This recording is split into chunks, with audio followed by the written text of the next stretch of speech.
Alright, either I'm losing my mind, or one of Scream 7's newest TV spots just showed us Stu Macher's room in a mental asylum.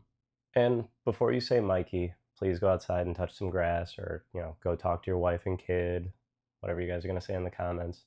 Stay with me on this one, because this is more than just a wish list thing. There's a framed photo of the original cast and drawings on the wall, all following like a sign to a literal asylum. And the art style of the drawings we see in the background matches art that we've already seen tied to the heavily rumored institution in Scream 7. Oh, and kind of important, Stu's dead center in the photo. That can't be an accident, right?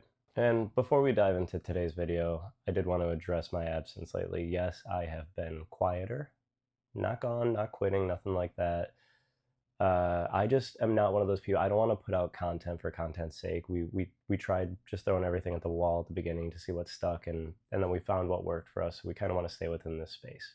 So if I'm ever quiet on here, it's because I don't want to just put out content to get clicks and stuff. It's not us.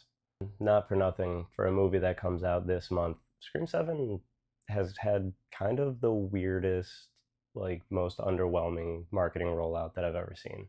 I mean, at this point, we have one trailer, a couple TV spots now, but just very minimal kind of hype that the studio is putting into marketing this movie. And when studios go quiet like this, it tends to mean that all the good shit's kind of hidden in the background. Which brings us to one of the new TV spots. Let's discuss what's actually on screen. In some of the new marketing material, we've seen a sign pointing towards an asylum. In some of the newer TV spots, we see what sits behind the walls of said asylum. In the new TV spot, we get a sign pointing towards an asylum and a framed production still of the original cast. Kind of an obvious one at that. And behind that, there are a bunch of drawings on the wall. I mean, this isn't a family photo on a mantle, given the setting that we see the photo in. This screams obsession.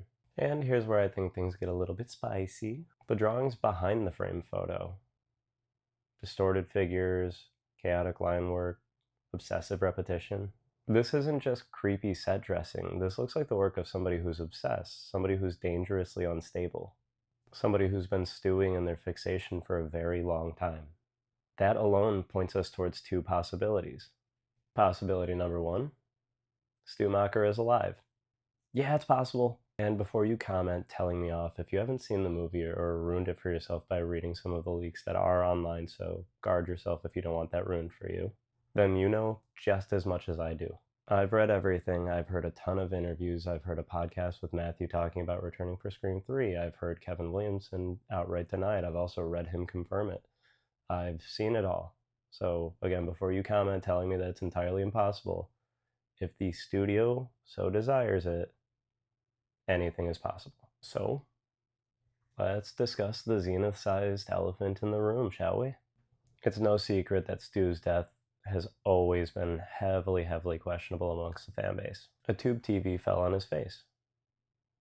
Same thing happened to me when I was 3. From a much higher distance. And not only am I not dead, but, I mean, it debatably fixed some things that I was going to grow into that were quite questionable. I mean, in the entire franchise, there's one visual confirmation of his death, and one throwaway line that's immediately undercut by another character's dialogue saying they believe he's alive. I mean, all of which can be easily explained away, again, if the studio so desires.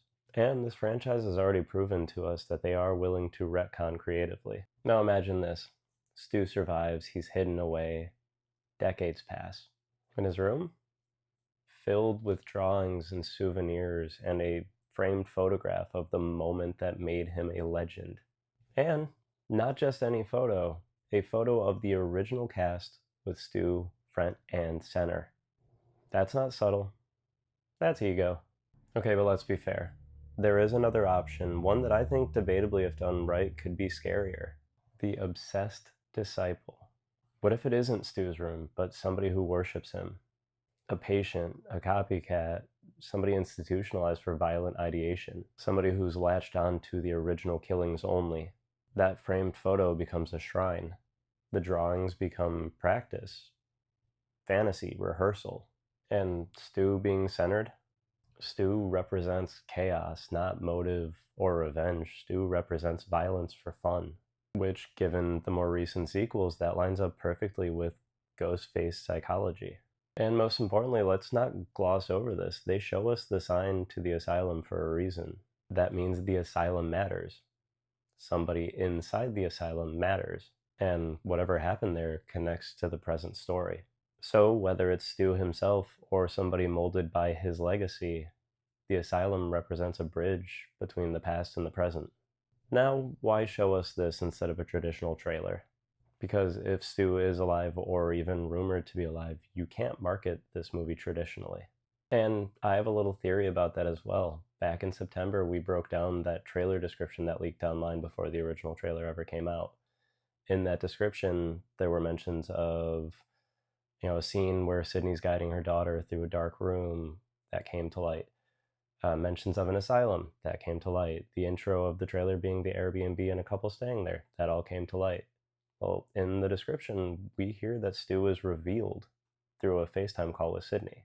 So the untraditional marketing rollout here could be heavily due to the fact that they don't want to ruin that the reveal is well before the third act even takes place. So instead, you drip feed marketing and seed doubt in fans' heads.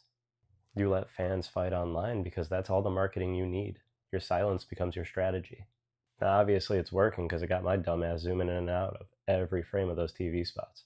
And real quick, if you made it this far, thanks for bearing with me again. I'm sure you can hear it. I've been a little under the weather recently, but this was too good to not jump on and talk about with you guys. But I want to know what you guys think. Is this Stu Macher's asylum room?